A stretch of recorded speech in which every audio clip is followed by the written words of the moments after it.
Hello.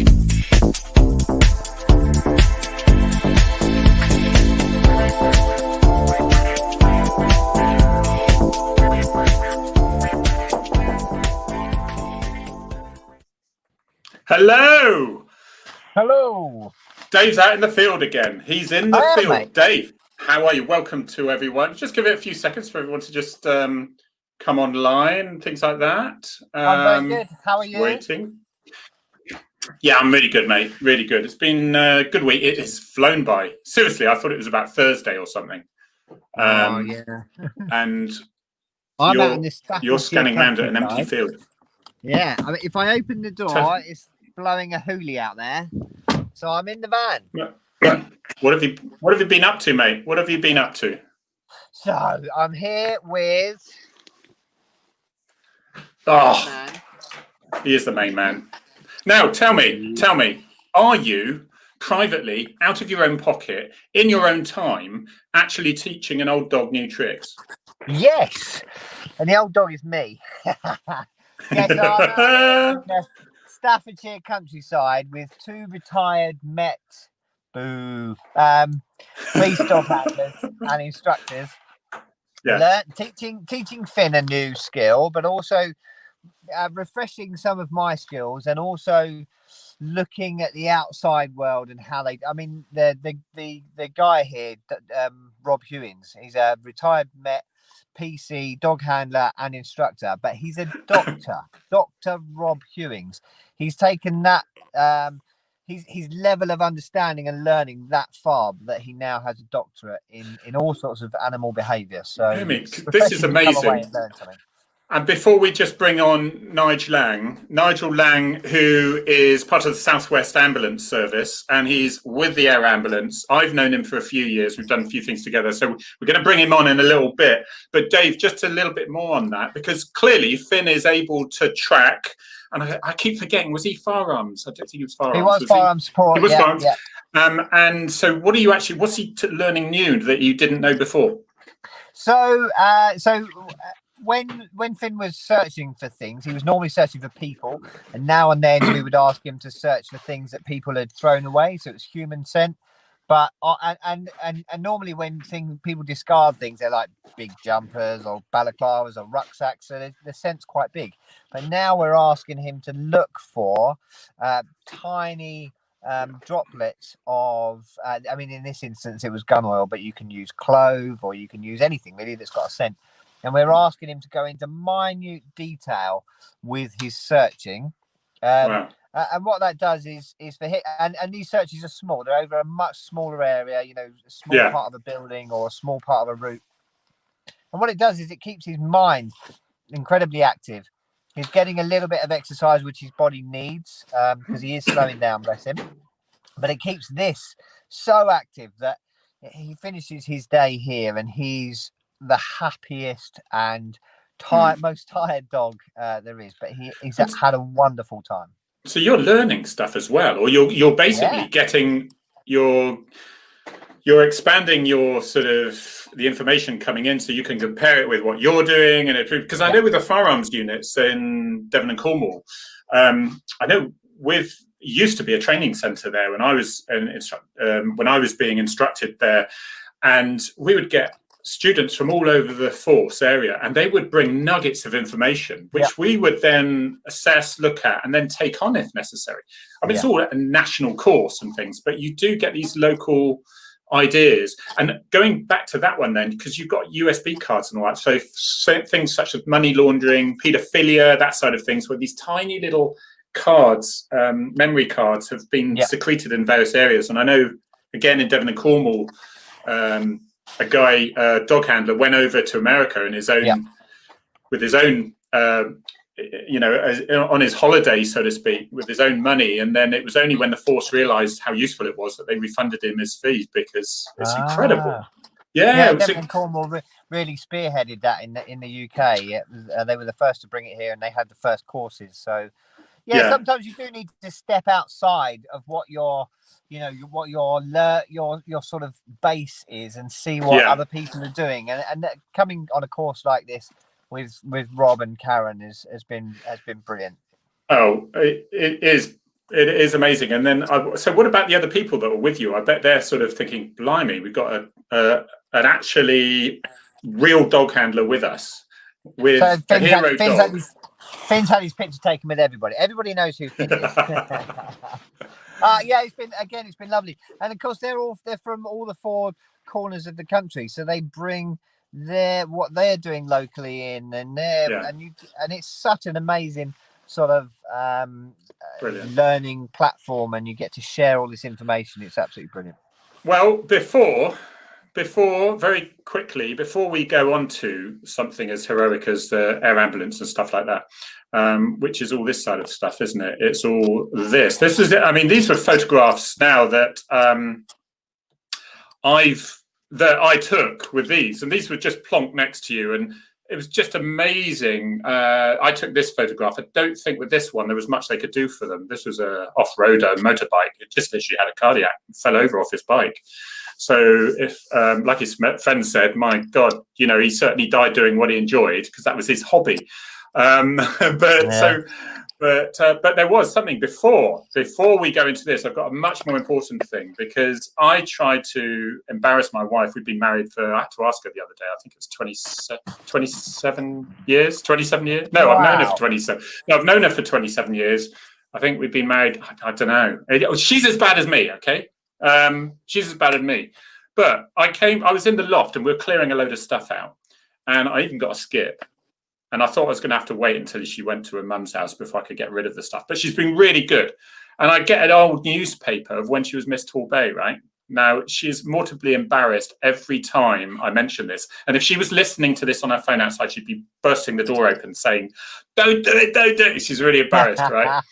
So my dad married a Hollywood actress called Ann Todd, and I married Miss Torbay. Yes. So, right, now there's a guy here called Jim Davison, right? You may recognize him as Jim Davison. He's making a bit of a comeback, actually, on his thing. And right, so here we go. Yeah. Right, so this is my wife, right? And I'm thinking, oh my God. And I'm thinking, well, you know, that's fine. Now this is all very nice, Tim. And then, that's inappropriate. She's actually on his lap now. No, I'm not sure that would be, you know. And now look where her hand is. I've had to have a word with her.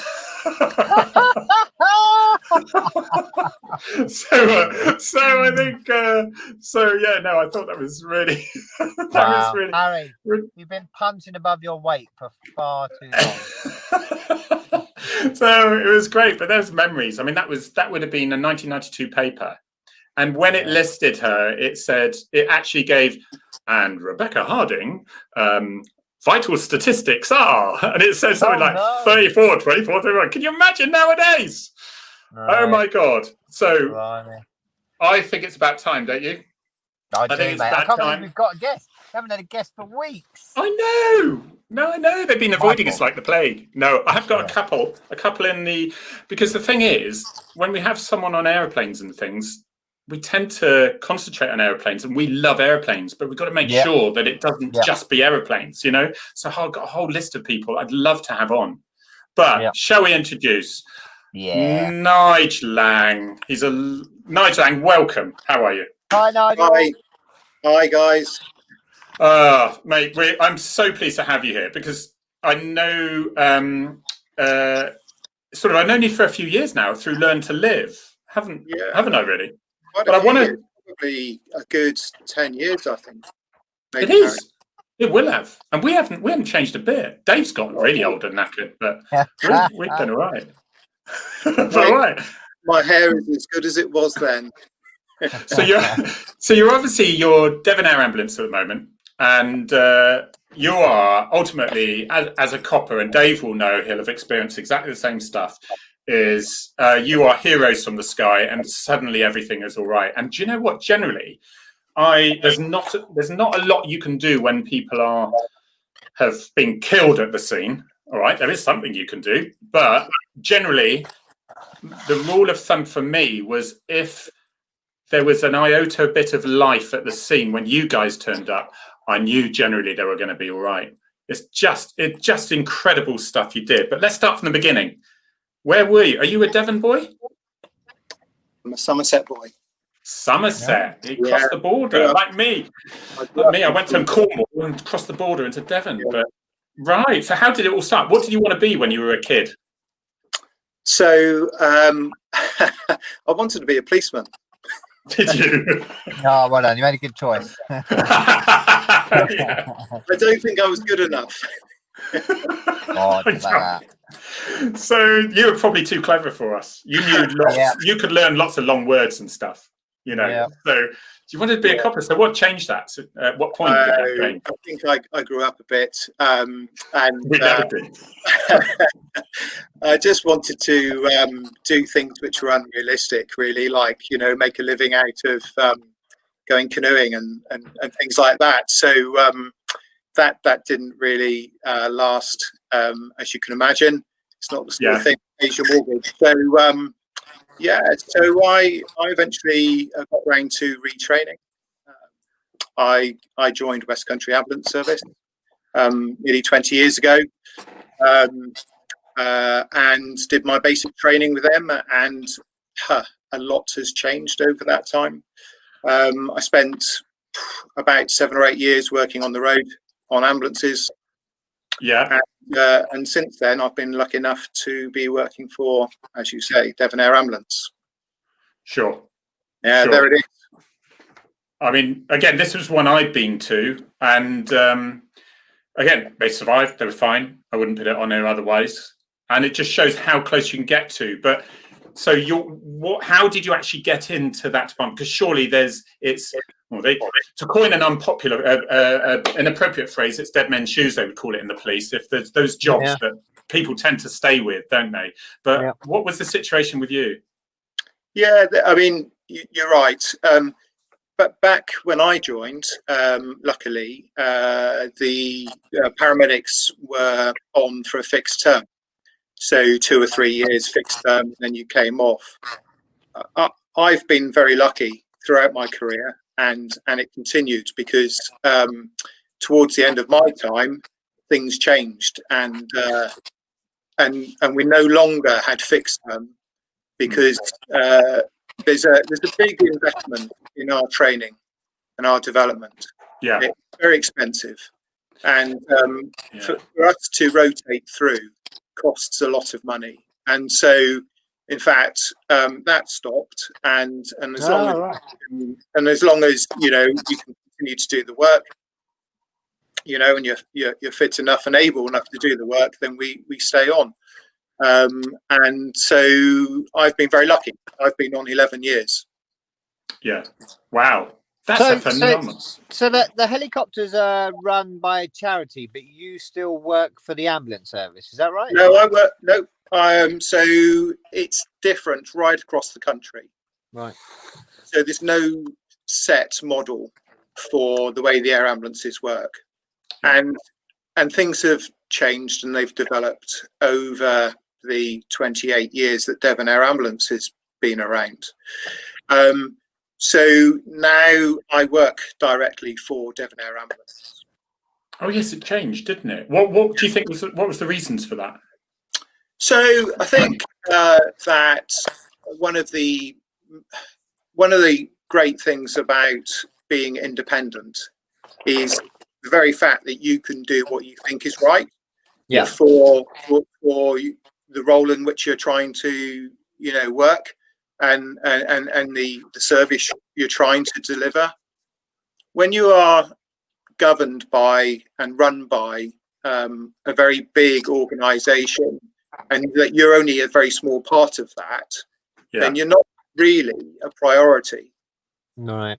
Being completely independent, then you are essentially, you know, masters of your own destiny. Yeah. And all your focus is on what you do. So I think that was the main driver.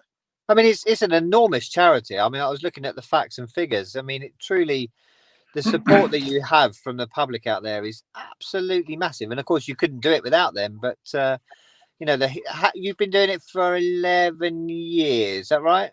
So I have been. The charity has been operational for 28 years. And of course, you know, it's it's changed beyond all recognition. When the first flight took place, the helicopter was flying for a maximum of, I think it was five days a week. Right. You know, there are stories whereby the crew didn't know whether there was enough funds in the account to pay for the fuel. No.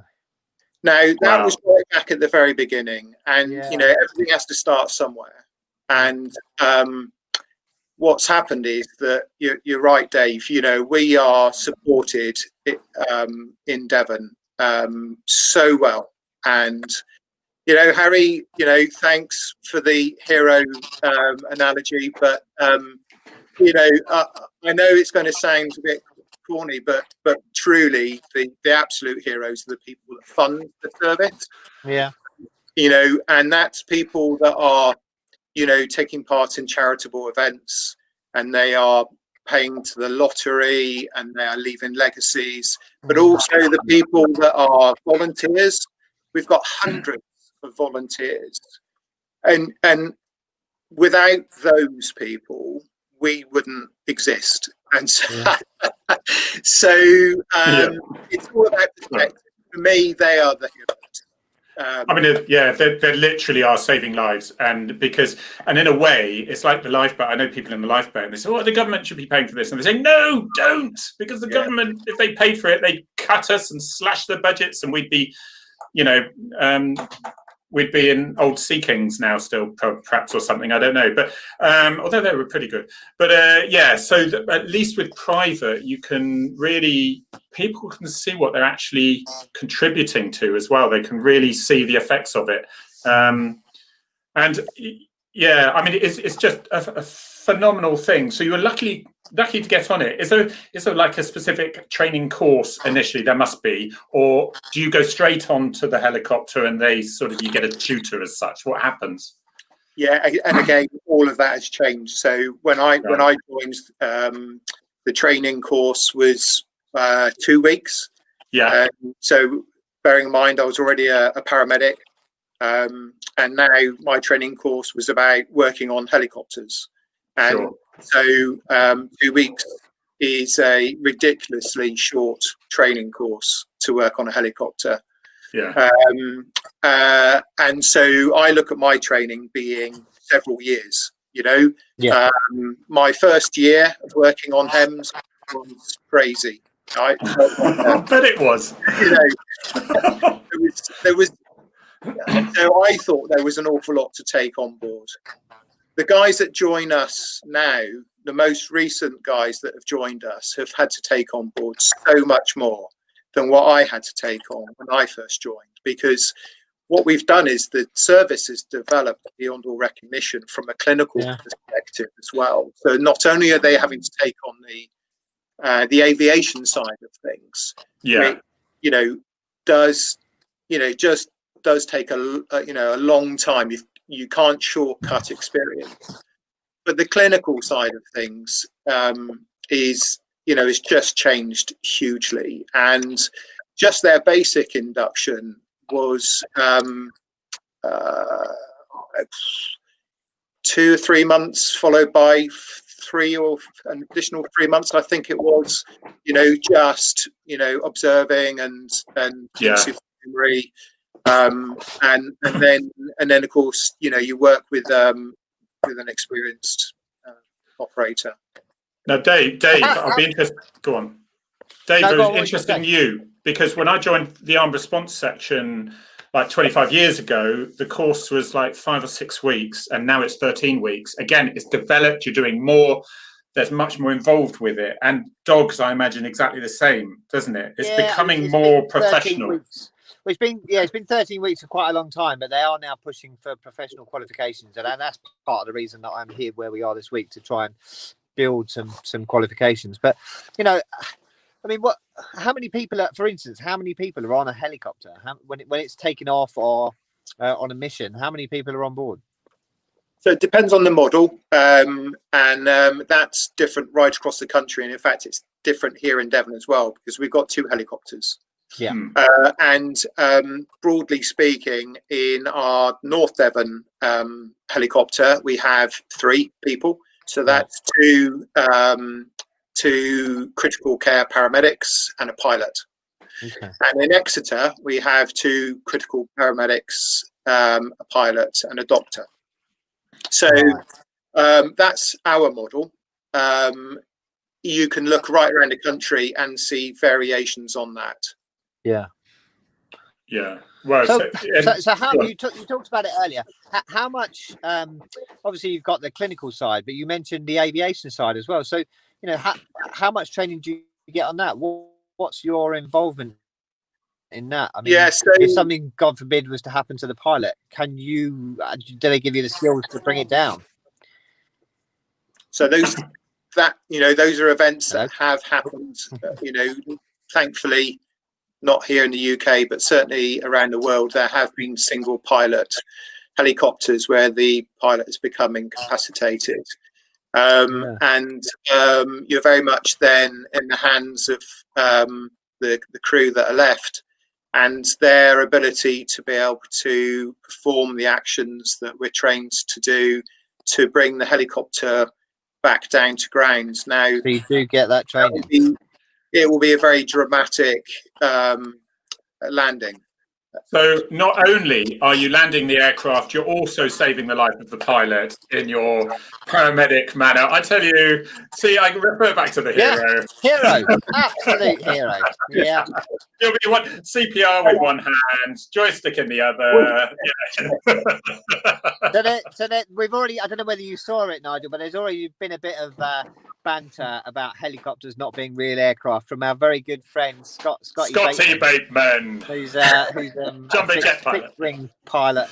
But so you do have some level of training on how to operate the very expensive piece of kit that you're sat in. So mostly our training and our role when we're operational is around navigation and around communication and eyes out for hazards, not the flying. Did I mention we've got a new helicopter? I don't think I have. We've got a brand new helicopter in Devon, which is really exciting. It kind of looks a bit like our existing helicopter, but it's bigger. And it's much more clever, and it's got a much bigger computer. But of course, what that means is it requires a lot more training. So that's what we're doing at the moment. How does the charity make a decision on what? How does it? Can you hear me? Right? Yeah.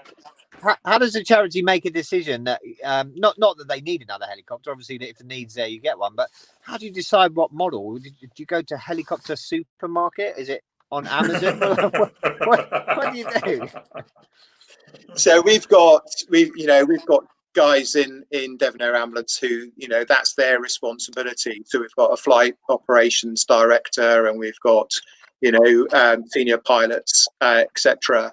The charity from a finance point of view will have their say, and so a lot of people are involved in making the decision ultimately. Thankfully, actually, there aren't that many options. There's a small. It's not like looking for a car where there are, hundreds of different choices. There's a relatively small number of choices, and they all come with pros and cons, of course. Now, what we've stuck with is the same manufacturer, and some of the benefits of that are around things like engineering and that kind of thing. So that's, I think, part of the decision that we had. I mean, the reason we've got it is not because we've got a third helicopter. It's because we needed to replace our oldest helicopter. So the oldest one is being sold. So we won't have 3 helicopters. We will have 2 once the new one becomes operational. Scotty Bateman is suggesting some. Well, first of all, how much does it cost? How much does helicopter cost? The hardware, so to speak. Any idea? So with all the kit, our new one. Yes, I think it's up to about 8 million euros. Okay, pretty. I think.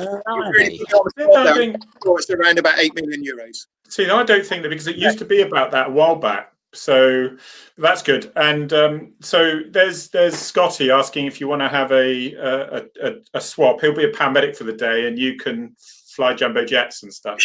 But, I'm sure he'll do perfectly reasonable. a better job at that swap role than me. Right. I got a bone to pick with you, because Dave and I are law-abiding citizens, all right? And we see that sometimes you flagrantly disregard the law. And I'm going to show you this picture here that I want people to see. No, did you take this picture, Nigel, or was this one of your colleagues?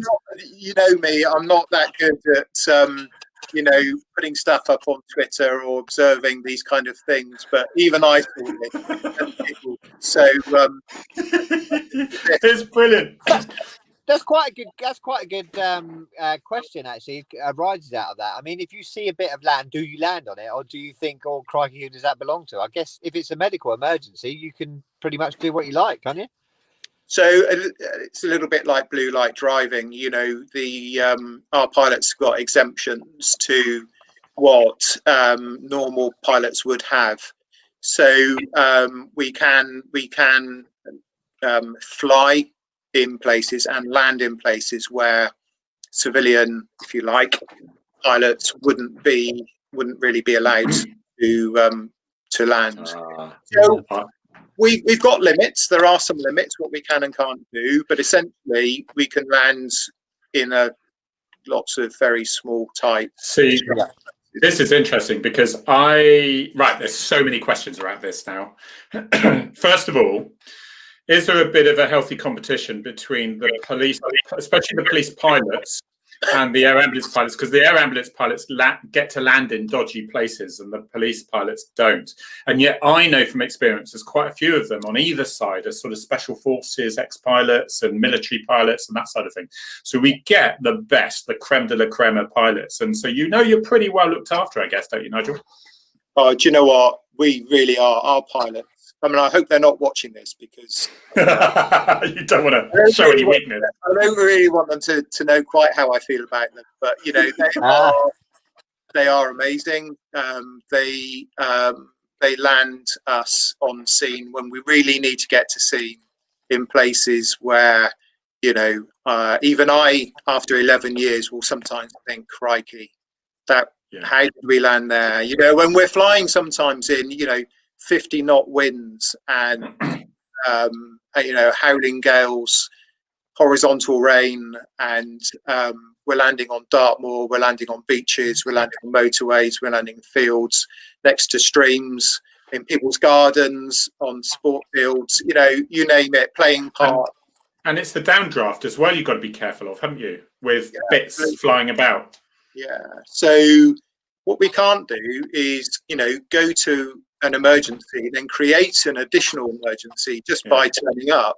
We have to be really careful. That downdraft that you just mentioned, can cause a lot of damage. It will blow obstacles across roads and across beaches and across, fields and play parks, and and really could injure people. So we have to be very observant and look out for these things and make our approach accordingly, so we don't do that. Cool. So now and then you must get so I'm going to be a complete child about this. Now and then you must get a good tailwind. So what's the fastest speed you think you've ever done in a helicopter? So I think I've gone over 200 miles an hour. Was that downward? Yeah. And were you upside down? So you're right. I mean, you add the wind speed to your flight, and if it's on your nose, then it's going to slow you down. If it's on your tail, it speeds you up. And if it's really windy and it's on your tail, you rattle along at a good old speed. Yeah. Have you go on, answer that question from Julie? Have you had any real scary moments in the helicopter? You must have. Well, so you're able to admit. I've had lots, but my pilots will say we've not had any. Because all under control. Even when I'm feeling pretty scared, they're still within their comfort zone. You haven't even got missiles coming at you. What are you worried about? Now you sound like our pilots. I was in the police helicopter and the skids came down. And it was a bit windy and whatever, and he went ding, ding, ding. And they have loads of little sayings like the observer said, "Yeah, that was a nice landing, especially the first and the third one." They do take the mick out of each other. I think the time when you are most concerned is when your visibility's gone. So suddenly you're in clouds. That's not a particularly nice place to be. And I think the other times are when you are landing, when you can't actually land permanently on the ground, and you're in the hover, and you're having to get out on a sloping ground. Yeah. Helicopters have limits; they can't land on slopey ground, and so what we do is a light skid landing where you're touching either one side of the skid or the two front ends of the skid into a hillside. Oh, that is creepy. Yeah. Oh. Hello. Oh. Hello? Yeah, we're back. We're back. We're back. And it literally noses into that incline. Is that right, Nigel? Yeah, it really does. And actually, that is a really great way of getting close to a casualty without having to land some way off and then make your way on foot, because our bags are really heavy. And the obvious danger is the rotor blades, which are going to be, depending on how the angle of the land is, that pilot's got to judge. I mean, they must be able to judge it all right, but blimey. I think it always looks a lot more amazing than what it really is. What you've got to remember is that they can't fly that close to danger. They've got to have that, big tolerance of safety. So whilst it looks really impressive to us, they will say, do you know what? It was well within the safety tolerances. And that goes to that question. Is there a maximum weed spin? Yeah, so there's a maximum speed for starting up and shutting down. There's no maximum speed for flying. So maximum start up and shut down speed is 50 knots. Now, is that miles per hour tend to be higher slightly? Is that like 70 knots, or is that more like 40 knots? 40 miles an hour, or is it? Do you know? So it's higher. So it's about 65 miles an hour. All right. Okay. So in a really high wind, as the propellers are going around, they start off slow and they get up. They increase in speed. At the time that they're going around quite slow, in a very high wind, they can be blown up and down. What can happen, in theory, is the rotor blade could strike the rear of the helicopter. Right. Oh, wow. And as you're starting up and as you're shutting down. Oh, I see. Of course, because they're really, You can fly in, theoretically, 100-mile-an-hour winds, theoretically. Bearing in mind, of course, the stronger the winds, the more you need your vomit bowl. Yeah. And do you get air sick still on certain occasions, especially when your head's down and you're doing stuff? It can happen. Of course, you do get a bit used to. I'll be back in one. You build up a resistance to it, but it's not without. I did some recent flying on our new helicopter on a particularly windy day, and I spent my first hour facing the rear, and I really did feel quite sick. But now, of course, normally speaking, when we're in the rear of the helicopter, we're looking after a poorly patient. Yeah. And that focus on what you're doing means that you don't really feel sick at all. No, of course, right. I get that, because your mind is elsewhere. All your brain activity is on that patient. Now, I've just removed Dave because I think he's either been carjacked or he's taking a phone call or something. So we're just looking at the roof of his car. But what I want to say is now, because obviously I know with Francis, I know Dave, when he's on the way to the job, you're running.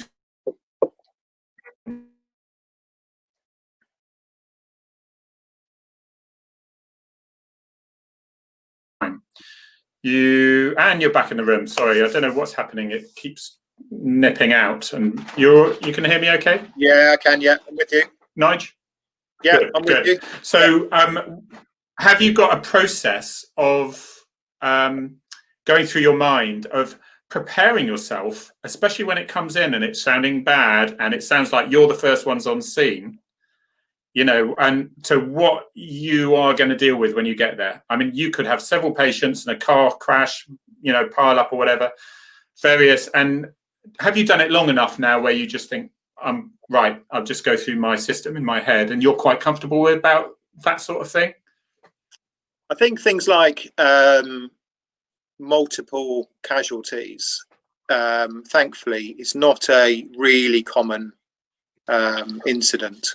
Sorry about that. So, hello, Dave. Mate. So they happen, of course they happen, but they're not happening every week, thank goodness. And so I think it's fair to say, even after 10 or 11 years that I've been on operational, if I'm going to a multi-casualty incident, I'm really focusing on what I'm going to be doing before I get there. Right.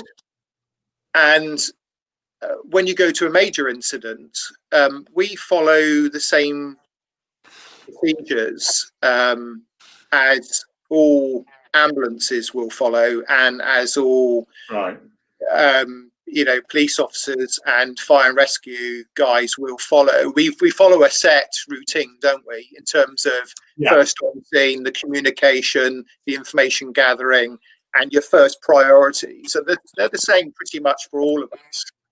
Sure. I mean, that's interesting now, and it's the simplest thing, isn't it? It's the simplest thing in your mind as you're going through. So, because now, you know, my interesting thing is when you were first time solo. Can you remember that time? And going to those first jobs, and of course, everyone looks at you thinking you know everything and you're brilliant. Even us as the police, don't we? Thank God the ambulance is here. We stand back now. Woo! Yeah. We can stop pretending we know what we're doing, Dave. That's it. I think there is a big amount of pressure that's put on you. And I think particularly I've felt that turning up wearing a red flight suit puts an additional pressure on you. Yeah. Everyone thinks it's all okay when you turn up. And as we know, you know, we can't perform miracles. It's not always going to be okay. Oh, you can, Nigel. You can. Which, yeah, I mean, and is there one? I know these are things that people want to know as well, because they tend to ask me. Is there one particular incident that you're particularly proud about, or that looked particularly that it was everything was so bad and yet it came right in the end? Is there anything that sticks out in your mind, or does it all blend into one where you are just ploughing through this huge number of emergencies you attend to over 11 years? You must have dealt with so many. Yeah, I think that the perception is that we're saving lives every day, and we're not saving lives every day. Hopefully, what we're doing every day is we're helping people, and we're making their bad day better, and we're easing their suffering, we're easing their pain, and we're coming up with the solution they need. But we're not saving lives every day, but we do save lives from time to time. And, you know, I can recall a number of incidents where, you know, I think, and they're not necessarily the ones that you read about in the newspaper or on, you know, on the local news. They're the ones that nobody really knows about, apart from you and your colleagues and the family. Well, we know that situation, don't we, Dave? Where some of our best jobs are never heard about by anybody. Yeah, very well. I mean, you're used to it now, Nigel, because you've done the job for a very long time. But there must have been points in your career where you think, my God, the human body was able to withstand that. Yeah. The human body is incredible. Yeah. And equally, there must be jobs that you go to where you think, oh, they'll be all right, and actually they're not, because the human body couldn't cope with what looked perhaps less serious than some other jobs that you've been to, and you walk away thinking, crikey, I thought we had that one, and it didn't quite work out. So it's limits to what we can find out when we're at scene. We don't have the luxury of the diagnostic equipment that they have in hospital, and so we are often working off of our clinical assessment of the patient, and we can get that wrong, but we work with what we've got in front of us. Every month we have a whole day assessing our patients from the month before and reviewing them at a clinical governance meeting, and we find out find out the actual images of their scans and their x-rays and their blood tests, etc. Well, on the back of that, Nigel, you must have seen stuff throughout your entire career that, even me as a police officer, I can get to a scene, and actually if I don't want to look at the gooey stuff, I don't have to, but you don't have a choice, and you see the body sometimes in situations that it really shouldn't be in, and we all know the toll that can take on the human brain. So how do you deal with that? How does your previous employer, the ambulance service, deal with that? And how does your current employer deal with that? Is there much more support nowadays than there used to be, or is there more they can do? I think there's more support now than there's ever been, and there's a lot of support available.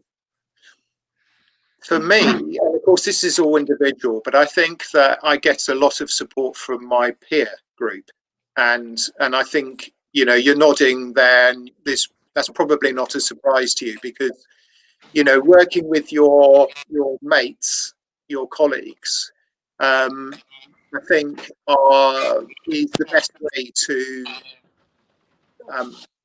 just open up and talk about the work you do, because they understand it best. Yeah, totally. There's loads of questions I need to ask you.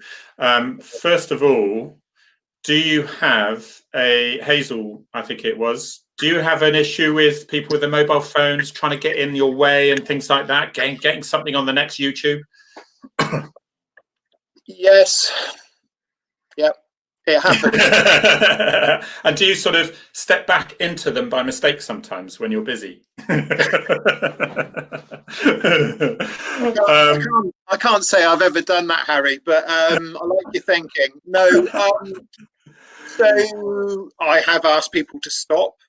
Yeah. That doesn't mean that they will stop. You sort of shame them into it almost, really. Yeah, more often than not, I'm unaware of it until someone mentions it later, and it's all over the internet. And it's one of the less pleasant things, I think, that we've done so well, haven't we, with technology and with with mobile phones, and they're great, and they help us a lot. That technology helps us a lot in our work, but equally, it can be used for things like videoing people on their worst day. Yeah. And I don't like that. Oh, Dave's gone. I don't know what's happening with it. Now, this is a good question, Jackie. From Jackie, because this helps in the police and our sort of medical stuff, and on the armed response and that side of things we found really good. Can you see that? So have you found that the doctors and paramedics that have been in the forces have brought some really good information to the air ambulance thing? Where do they get, where are your latest techniques updated from? So a lot of our trauma care in the last probably 10 or 12 years. A lot of the finer developments have come from the military experience. And so we've got a lot to be thankful for, because a lot of our military medics also work in the civilian world, and where they see things work well in operations, in military operations, they've been brought back into the civilian world, and it has almost changed beyond recognition our trauma care here in Civvy Street. Yeah.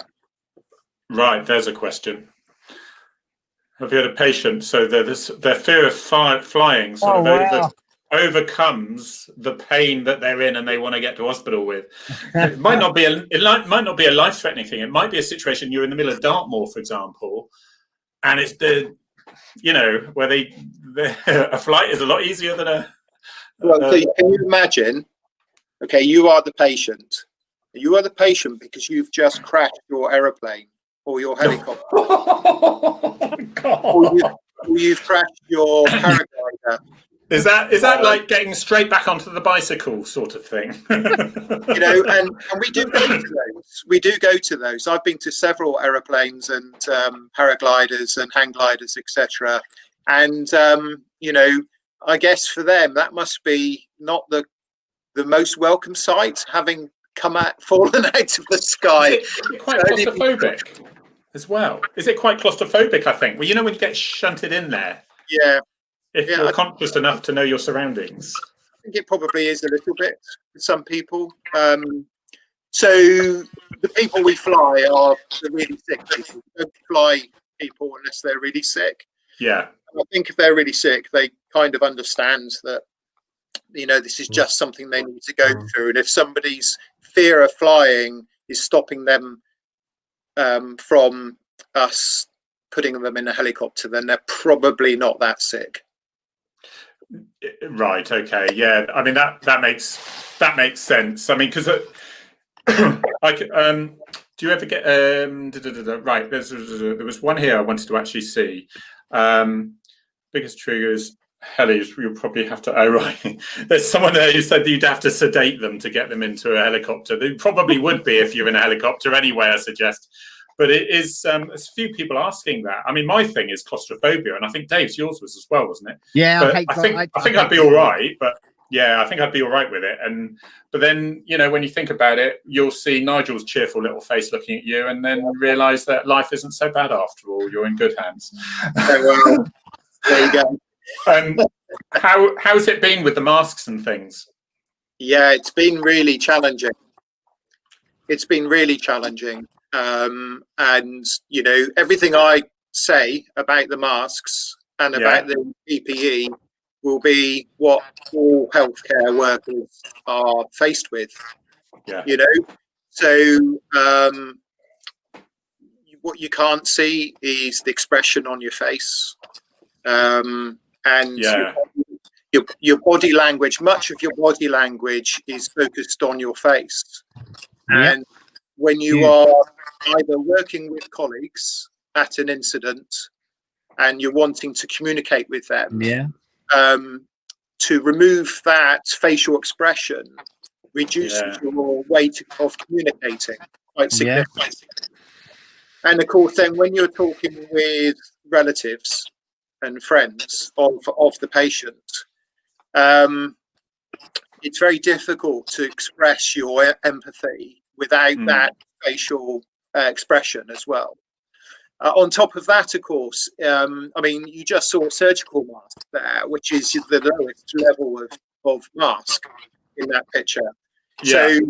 So, on top of that, we'll wear an FFP3 or a face shield. We wear powered hoods, which are like a positive pressured hood, and all in one white suit, 2 layers of gloves. It can be quite difficult to hear each other, and for me, I think communicating is really difficult. But the worst thing of all is when you are, having to convey bad news to relatives, and you're doing so in a very sterile kind of way, and it's not very nice. Yeah. I can only imagine. Yeah, that body language thing is huge. I mean, we're supposed to wear them at work, but then your dog is like, well, I can't see you communicating with me anymore. So it does throw up some interesting things, doesn't it? Having. I mean, I find myself even walking into the supermarket and smiling at the cashier, thinking she can't see I'm smiling. It's a strange world. We could end up with a generation that loses that form of communication if we're not sure.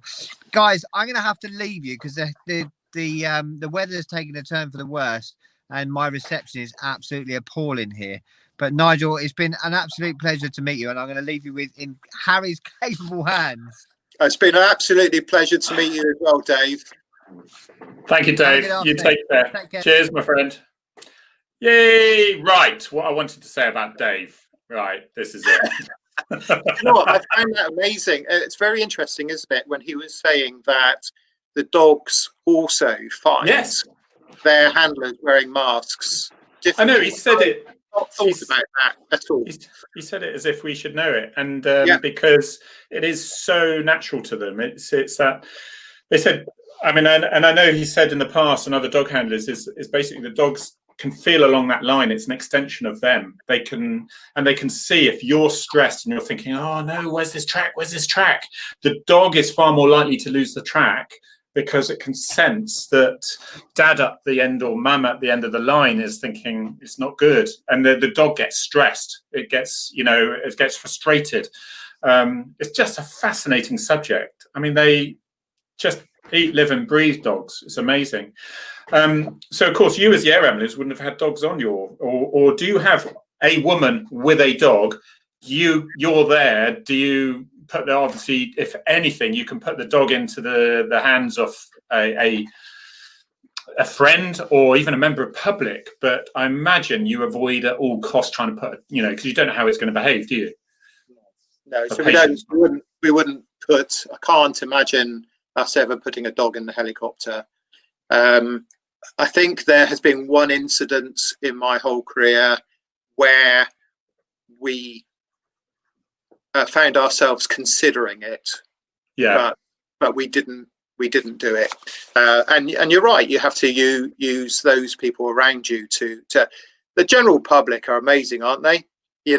At a time when somebody needs help, there's always people that will step up and help, and you hear a lot of bad things about people not doing so, and equally, people don't, but you also get people who will. And so I think it's so important around people come and help us out all the time.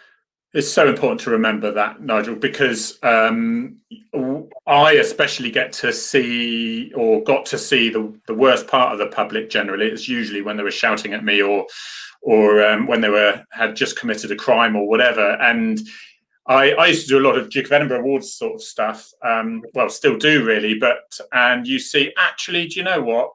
There's some good youngsters about coming through the ranks, and the future's safe. There's some really decent people, and those that stop to help people in their greatest hour of need, and there's quite a few of them. Usually they're around, let's come to this very quickly because I don't want to miss this out, and that is Learn to Live. And can you explain this very quickly to your adoring public right now? What Learn to Live is? Sure. So I'm sure you can explain it better than me. We've both been part of it for a very long time, and you've been involved in it for longer than me. But Learn to Live is a road safety initiative that is delivered to students of the age around about 17, 18, right across,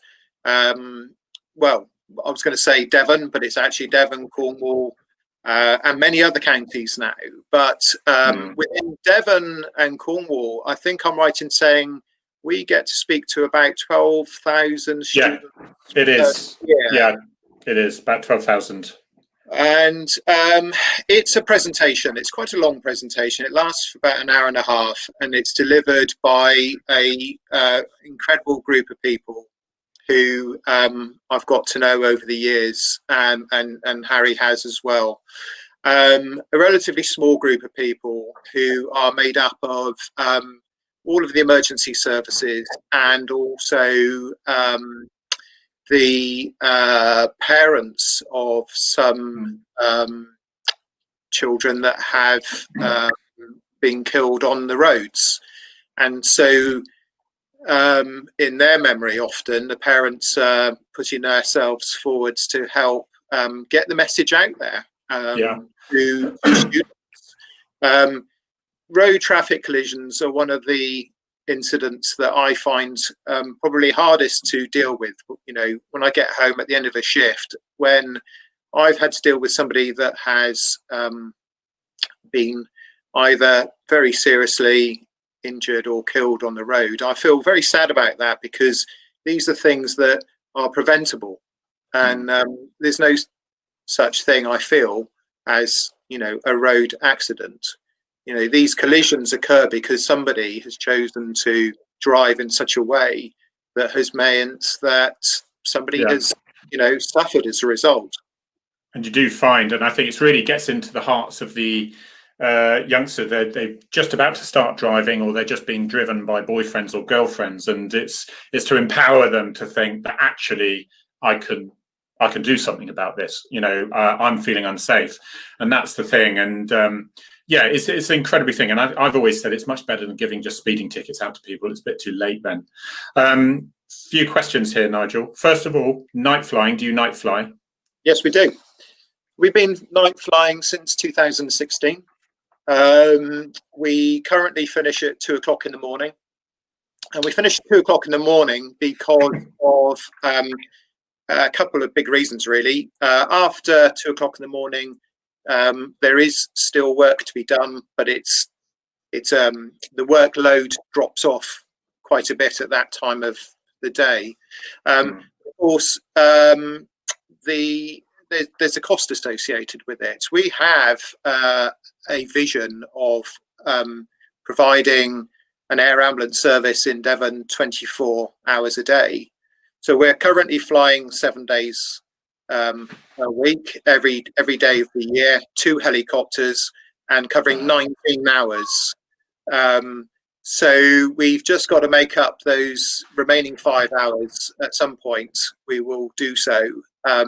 Flying at night, it comes with its own challenges. We use night vision goggles and various other lighting equipment, but it's of course it's only been a few years for me, so it's still relatively new to me also. Incredibly testing. I mean, you must get an idea of a lot of places. Like I see you landing in Torbay quite a lot, and you'll clearly think, well, actually there's some favorite spots here we've used before, whatever, but it's just knowing where the overhead wires are and things. Yes, you've got maps, but you could always be tired and not quite be up to it, you know, that day or whatever, because and it's those human things that come in. You just cannot lose concentration once, can you?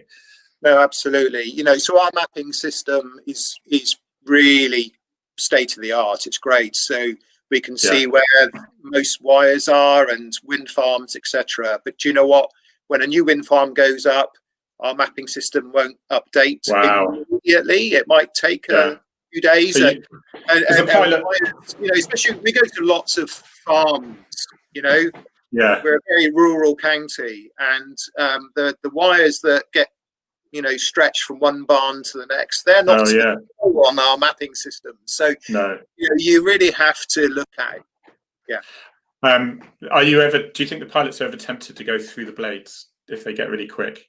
Right, sensible question instead is, somebody said, Debbie, Harry, why is it claustrophobic inside a helicopter? Because certainly the older ones, I think, Nigel, maybe the bigger one might be different, is that sometimes the head end would be quite close to the ceiling of the helicopter as it narrows at the back. Is that right, or has that changed now? No, so you've just described our current helicopters. The new helicopter, it's got, it's bigger, so there's a lot more room in both lengthwise, widthwise, and heightwise. So you can work on them easier as well. You can get around them much easier. Yeah. So I guess claustrophobia is a very personal thing, isn't it? So what's claustrophobic for one person won't be for somebody else, and I suppose it's very personal. But I can see how some people might think that it is. Yeah.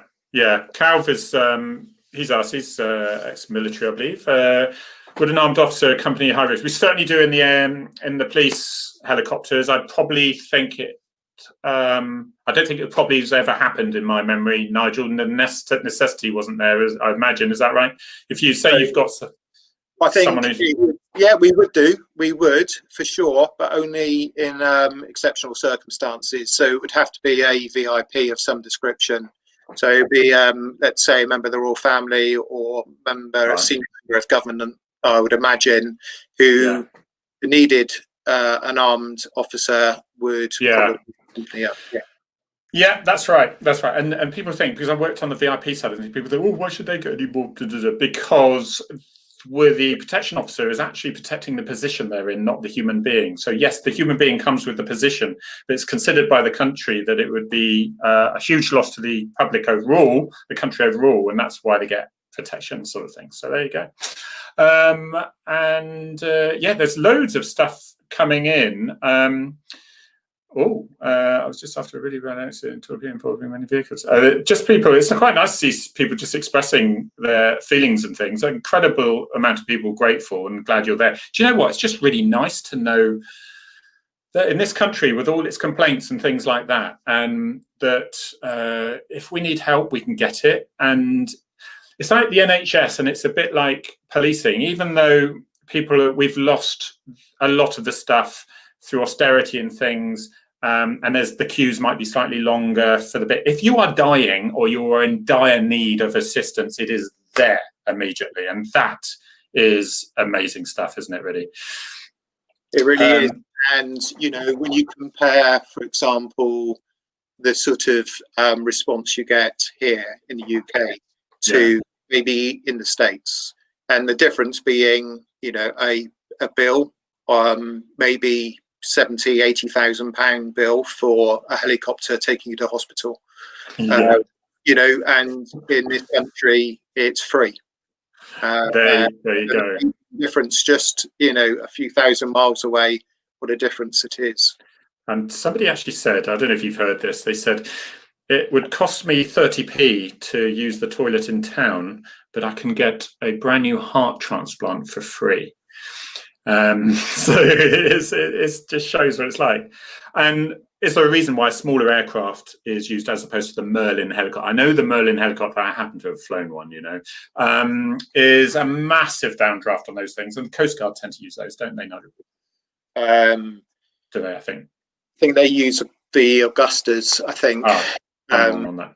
But I don't know. Do you know what? No, you are right. They are a different shape. Speaking about helicopters, I'll be honest. But if you think the smaller the helicopter to a degree, the smaller the place we can land, and the bigger the helicopter is, the bigger the space we need. And so the bigger the helicopter, the more we limit ourselves about where we can land. And so it's always a bit of a balancing act about having the right sized helicopter to be able to have the endurance to fly in the conditions that you need to fly. We've got to have two engines because we're flying over towns and cities, and you can't do that with a single engine. So there's things that you have to perform the role, but you also don't want to by the choice of your aircraft limit where you can go.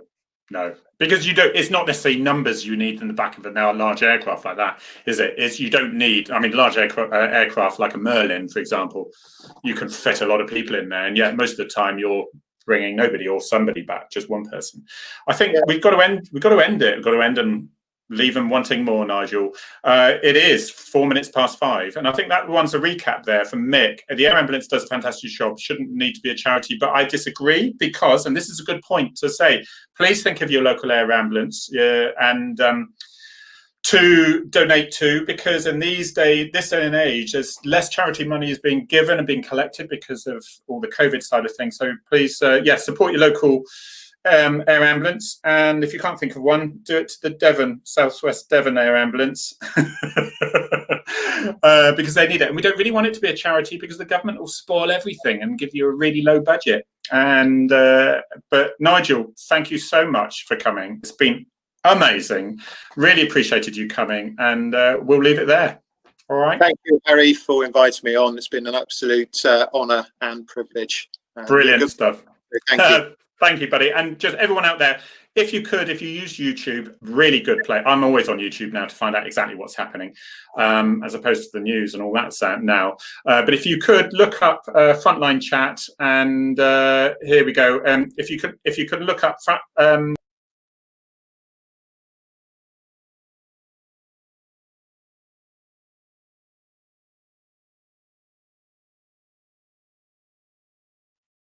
my friend.